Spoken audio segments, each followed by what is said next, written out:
I'm delighted to introduce our very first speaker for the event, Senior Advocate Shri Gurukrishna Kumar ji. Sir is an alumni of University of Madras and graduated with a university rank. Sir has also been awarded the Shevin Scholarship and has also served as the Additional Advocate General for the state of Tamil Nadu. He has been an Army Counsel in various key issues. I welcome you, sir. Sir will be shedding light on the Jan Hit Abhiyan versus Union of India, the EWS reservation case. I would now like to request Ms. Akansha Barade, the National Co-Convener for Think India, to kindly felicitate our guest with a token of our gratitude.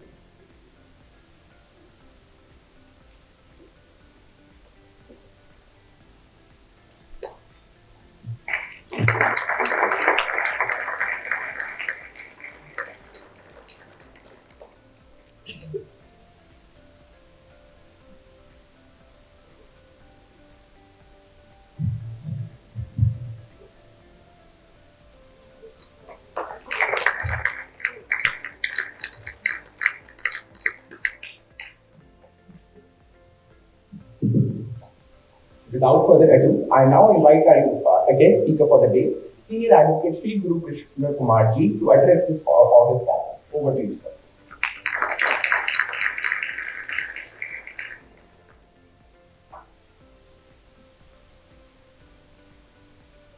My humble, and should I more appropriately say, warm welcome and greetings to all of you today.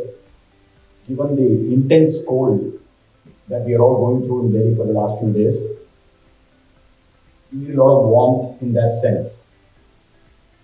In fact, with the shiver we have because of the outside temperature, it only increased for me when I saw the program schedule which Mr. Shubham had sent to me. It said, it's a program for about an hour, where my presentation would be for about 45 minutes. And that was really ominous for me, and surely would be even more ominous for you to go through a monologue for 45 minutes, and then some question and answers. You can take it from me, that's not what you're going to go through.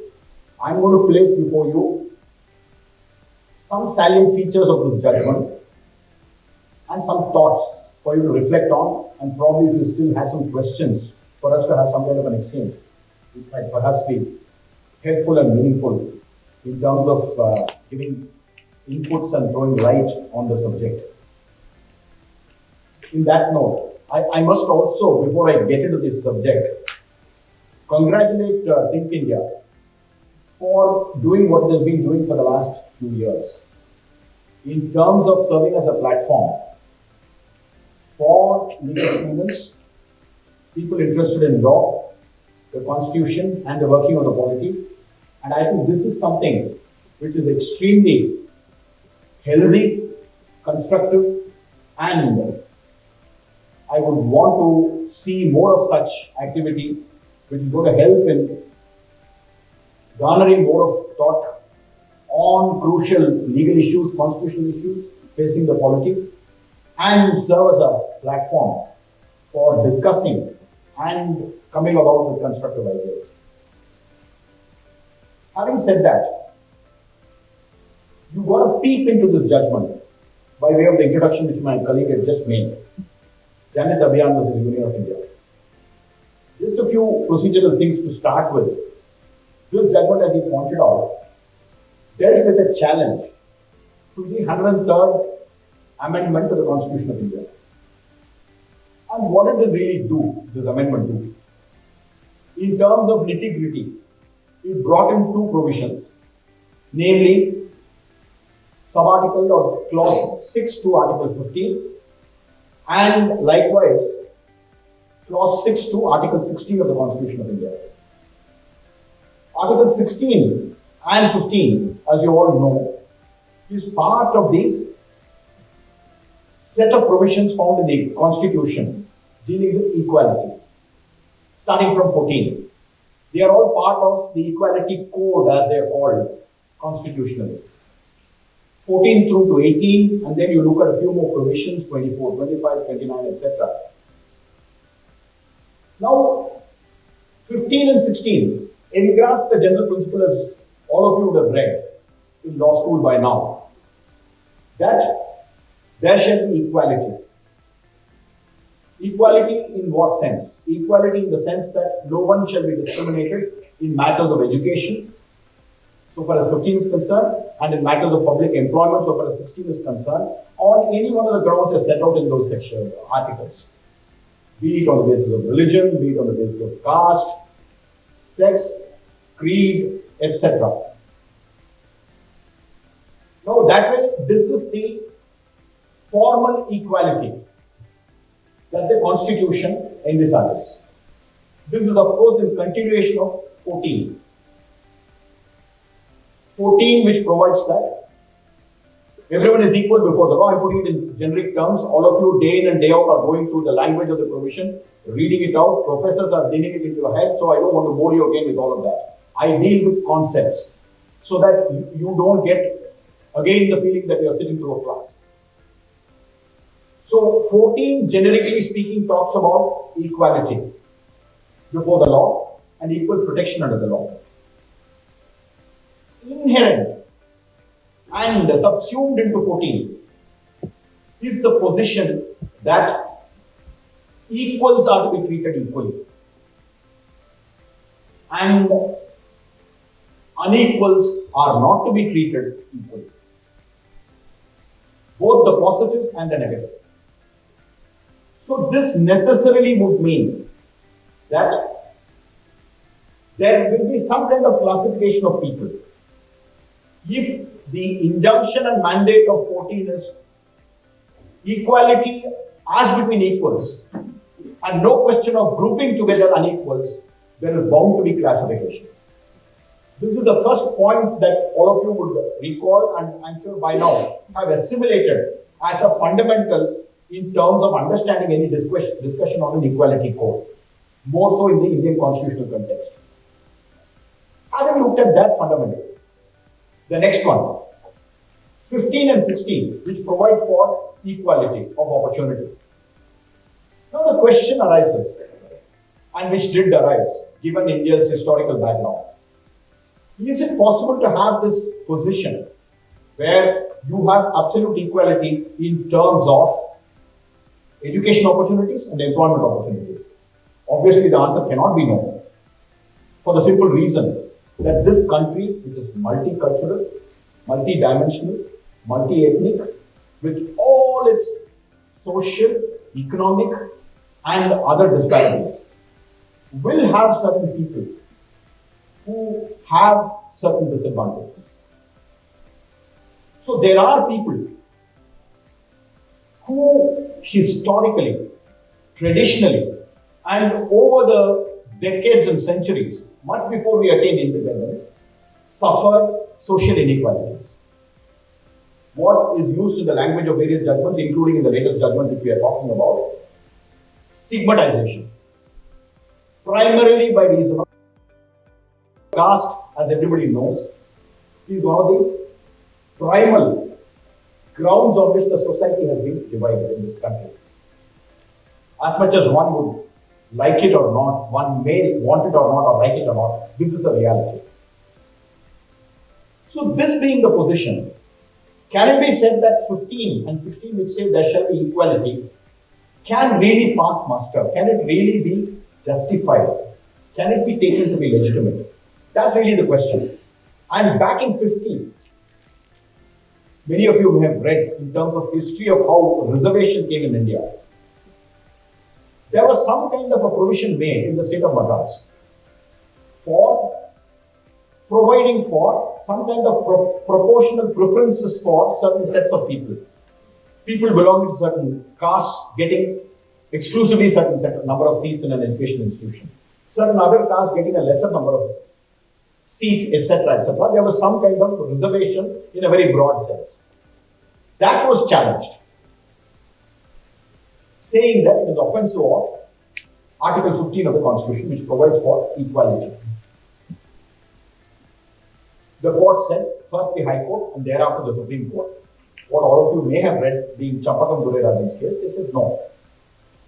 This is not something which is acceptable in terms of the constitutional scheme. Then came the amendment by which clause 4 in particular was inserted into 15, and so also 16. And what does that provide? 15.4 provides that, notwithstanding whatever be the equality provision in 15, the state can provide for reservation for socially and educationally backward classes of citizens. 16.4 likewise was amended to say that the state can make some kind of reservation for backward classes of citizens. It didn't refer to the qualification socially and educationally backward classes, with a rider that provided a certain class of people were not adequately represented in the services of the state. The basic idea being people who were historically disadvantaged or had suffered discrimination or stigmatization, they all had to be provided some kind of a leeway or some kind of a prop for them to be able to move up to a certain level and come to a stage where they will be able to compete at par with those who already are advanced socially and educationally. This is really the rationale. I'm really putting it all in a very, very, very broad compass given the time frame and the fact that I do not want to engage in a monologue and bundle you up in the nitty-gritty of the constitutional legalese. The basic idea therefore being, you come to a stage where some kind of a prop is made available and this becomes a platform and a device for people to be able to overcome their limitations or inequalities or problems which they face which are not their own making. And to that extent will be able to move forward. So by definition, one would think that this is something which has to be time bound. Can it be that for all time to come it has to be that way? Obviously the answer can't be. And Constituent Assembly debates also do provide that they shall be for a certain time period. Initially they said 10 years to be reviewed and it has gone on. We are of course now in the 75th year of the Republic. Now this being the position, the validity of this was accepted by courts to be something which is reflective of the Equality Code or not offensive of the Equality Code, because if there are unequals, there can always be groupings. Where you don't talk about equality in the formal sense. In that sense, this is really reflective of the principle of egalitarian equality.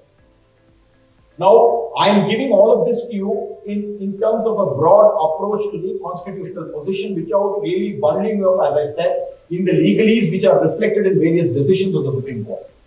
You have a dime a dozen in terms of all these decisions, starting from Shapakam Doderajan, you go right now up to Janit Abhiyan. I'm just giving you the broad contours in that sense of this branch of constitutional law.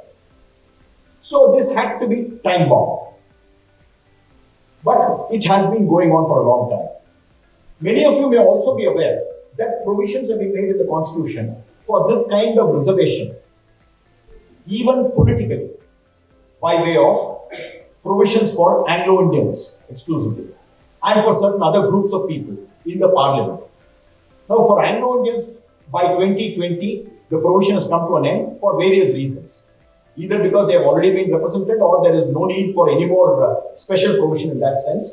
So also for certain other sections of people, the time is going to be approaching for taking a decision on whether it will continue or not. Now in this position, from time to time, there have been challenges to the manner in which this has been provided. What are all the exact contours of this kind of a provision for reservation for socially and educationally backward classes of citizens? The most fundamental question in all of this debate being, what is backwardness? When you say some backward class, what is it that you're talking about by way of backwardness? What is it that you're talking about by way of a class? Backwardness has been discussed at length in some decisions.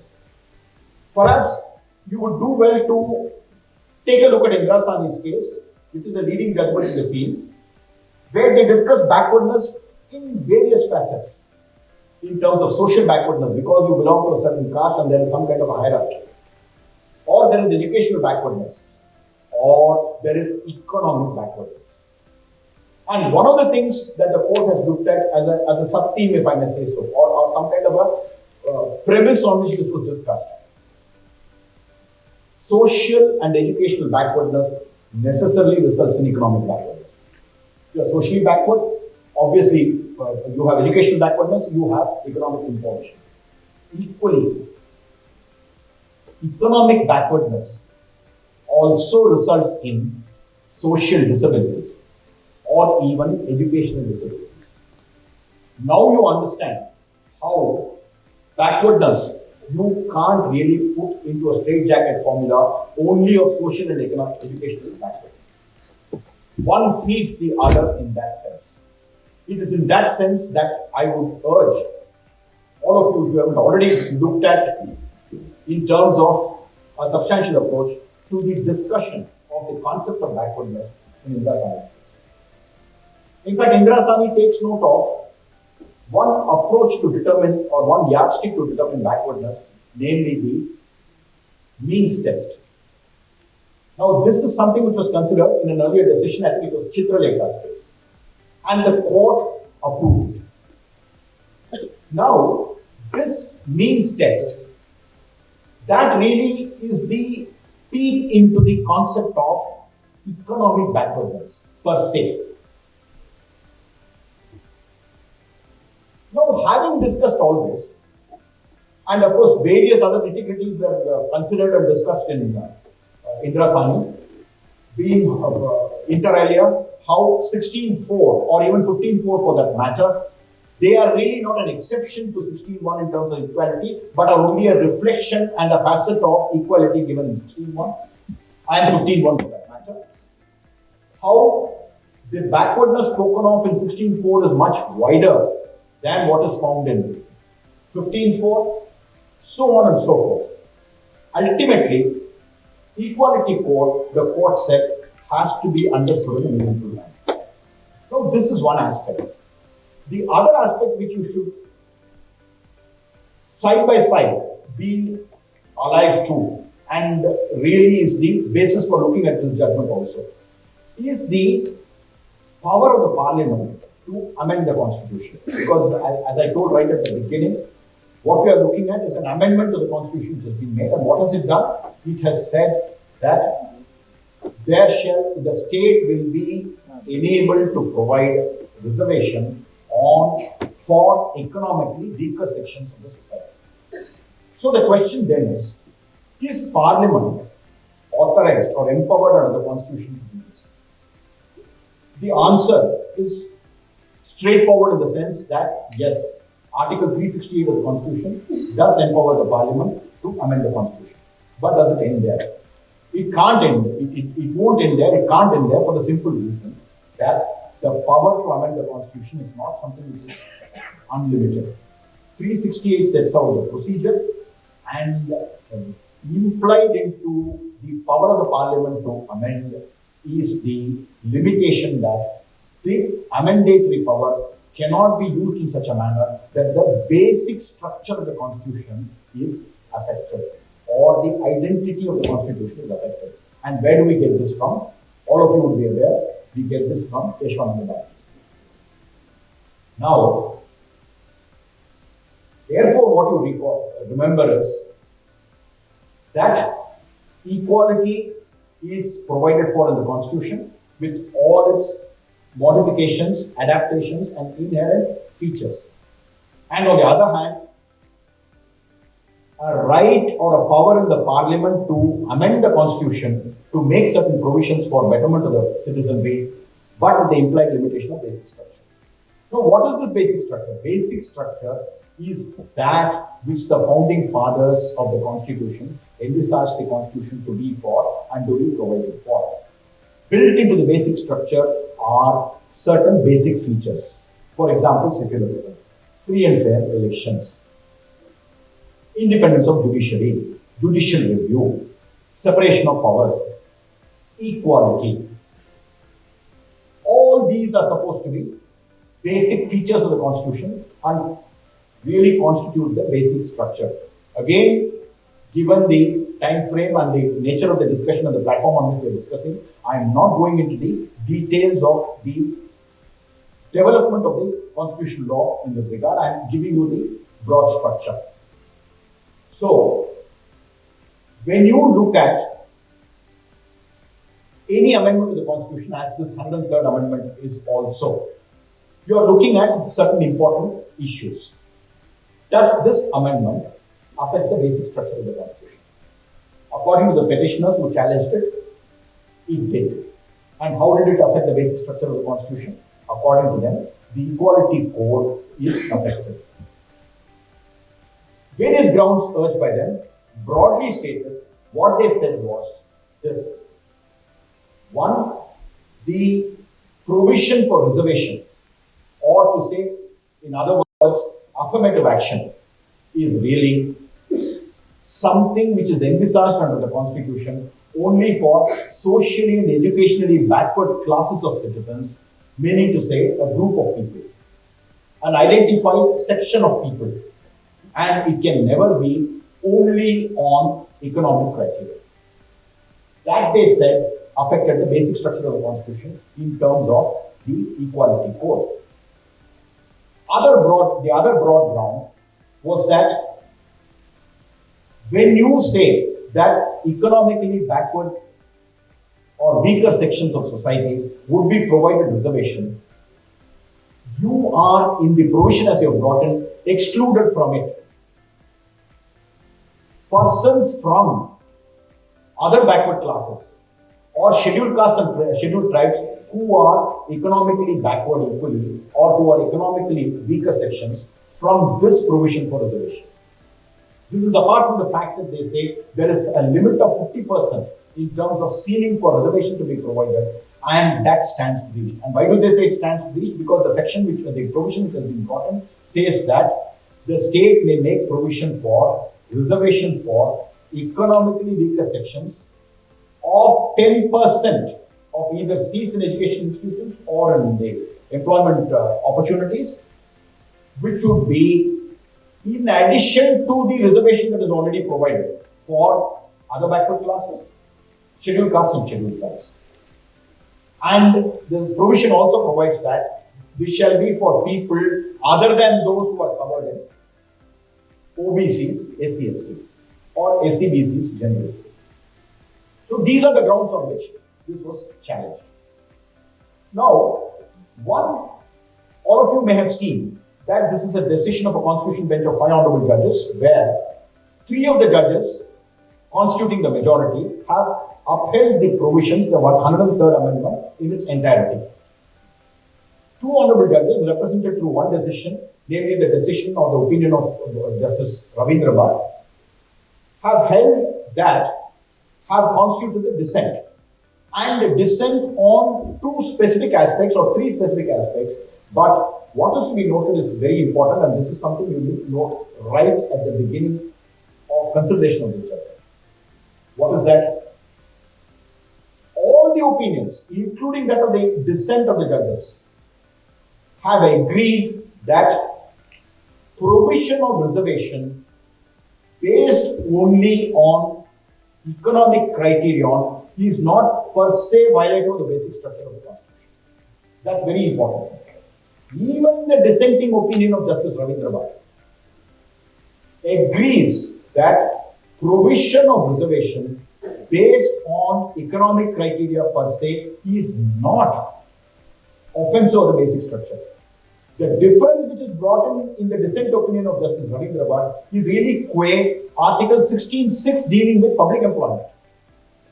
So far as 15(6) is concerned, Justice Ravindra Bhatt's opinion also agrees that it is not violative of the basic structure.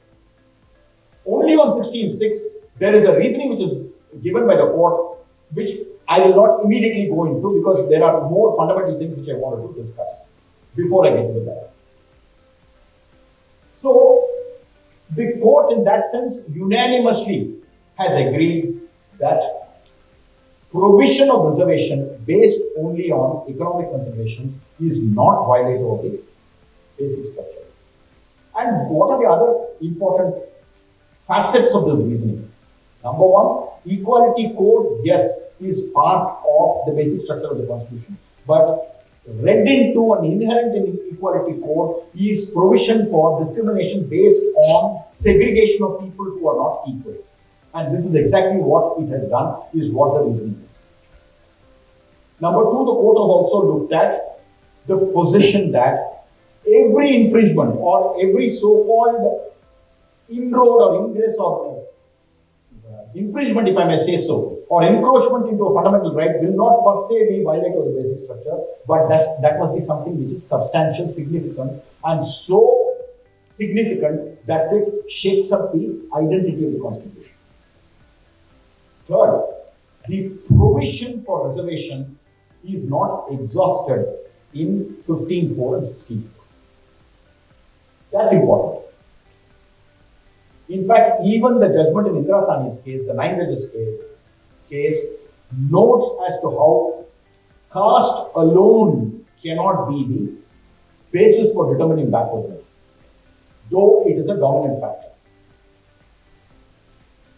Likewise, various other approaches have been adopted. Very elaborate discussion in the 3 major decisions or the majority decisions, namely of Justice Dinesh Maheshwari, Justice Vela Trivedi, and Justice Patiwala, as also in the dissenting opinion of Justice Ravi Madhav, where they discuss the reason as to why provision only on the basis of economic criteria will not per se be violated over the constitutional provisions, more particularly the basic structure of the equality code. 2 other significant factors that you need to bear in mind. The court, while considering all of this, also took note of the preambular stipulations. What are those? The preamble, as all of you know, is really the doorway into the Constitution. That really stands for the broad principles for which the Constitution has been enacted, how the people of India have given it to themselves. The court in particular has taken note of the first preambular value of justice.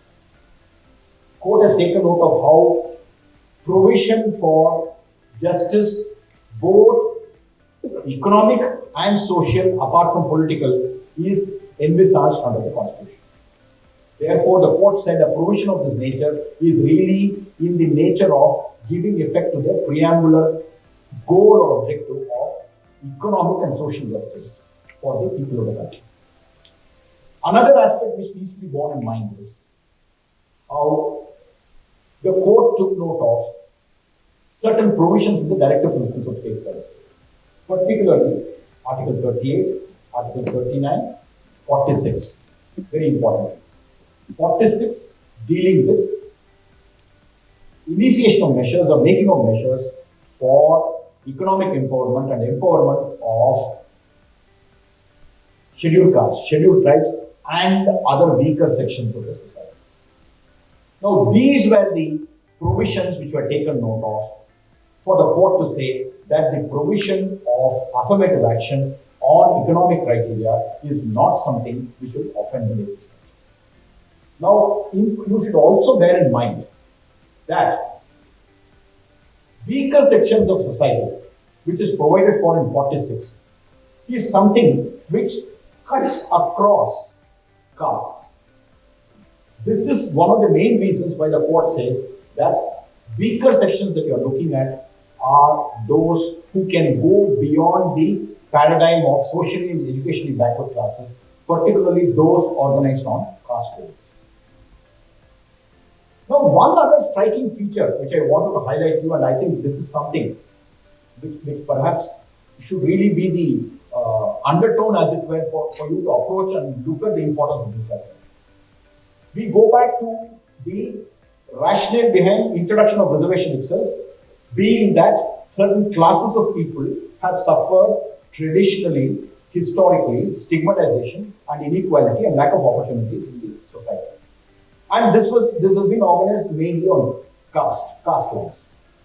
Now, the argument in the present case was that what is provided for is, in that sense, for socially and educationally backward classes, group reservation broadly on caste lines. Now, that is something you are trying to disturb. No, this is where, in my view, there is some kind of an irony or some kind of inherent contradiction in the entire approach, for the simple reason that the provision of reservation in the first place for socially and educationally backward classes was to give them props to ensure that over a period of time they are able to move ahead and come at par with the other sections, and then we move towards a casteless society. In a sense that this kind of an approach which was sought to be adopted to challenge this provision would really result in perpetuation of the system. This is something which has to be taken note of. I would commend for all of you to read the approach adopted by Justice Bela Trivedi in this regard, how you really are trying to move towards a casteless society when you do something like this. Please bear this in mind, because I think this is an important undertone of the approach. Another aspect that I want to highlight. I spoke about Article 46 and the basis on which that has been achieved.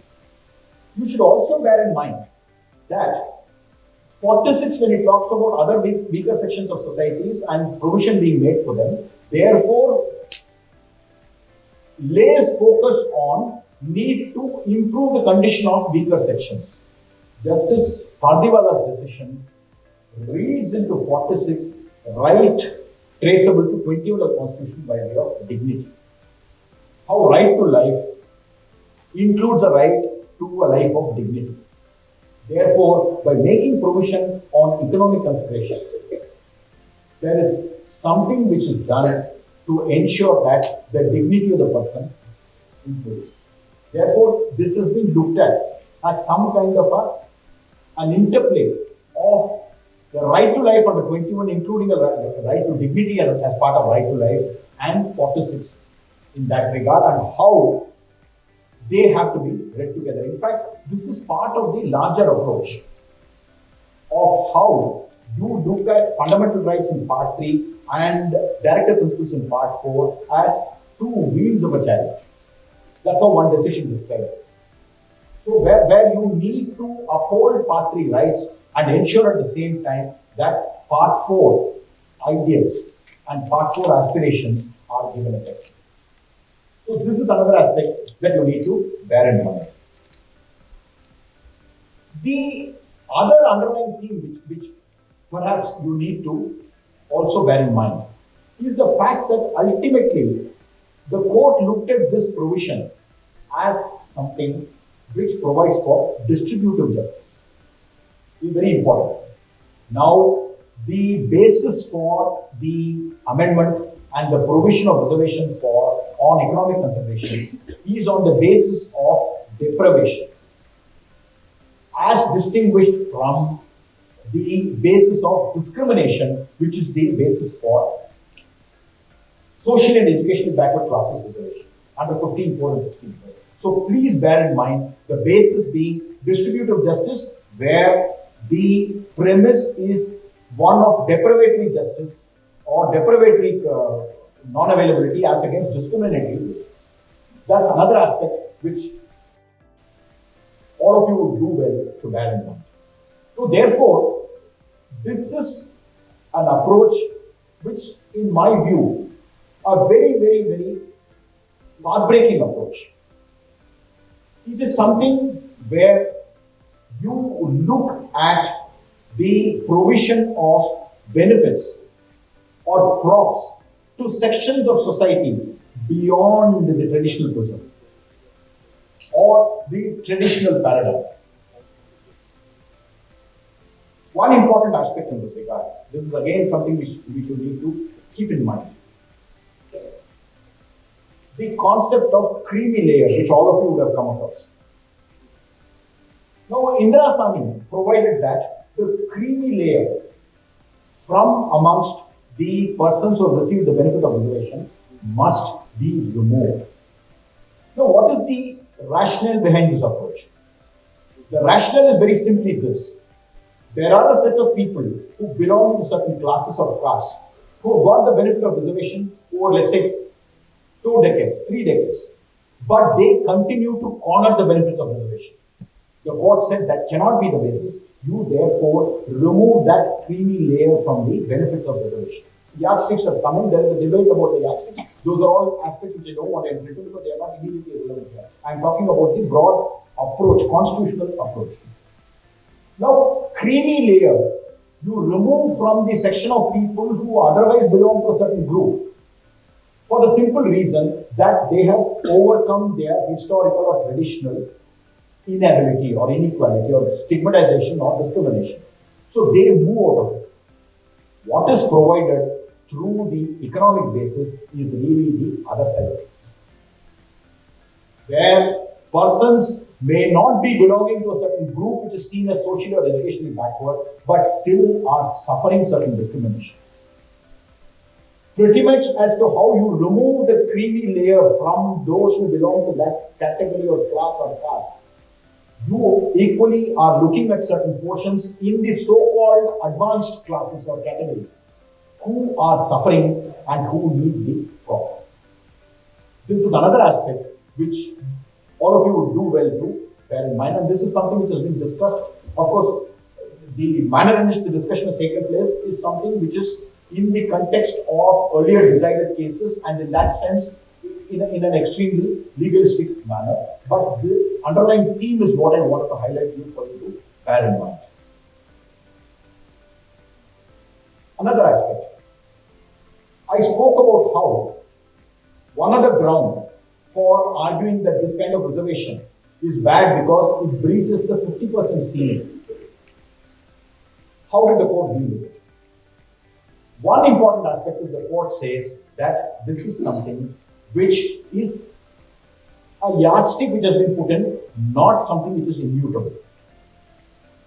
Even Indra Sani's case, which spoke about the 50%, is to the effect that it is desirable and appropriate that provision for reservation does not exceed 50%, and in case the state wants to go beyond this 50%, there must be compelling reasons. So the court said this 50% limit being breached is not something which is per se violative of the Constitution or the basic structure of the Constitution. What about the exclusion of the other classes, the SCBCs, particularly the SC/STs or the other backward classes? How will the court approach that?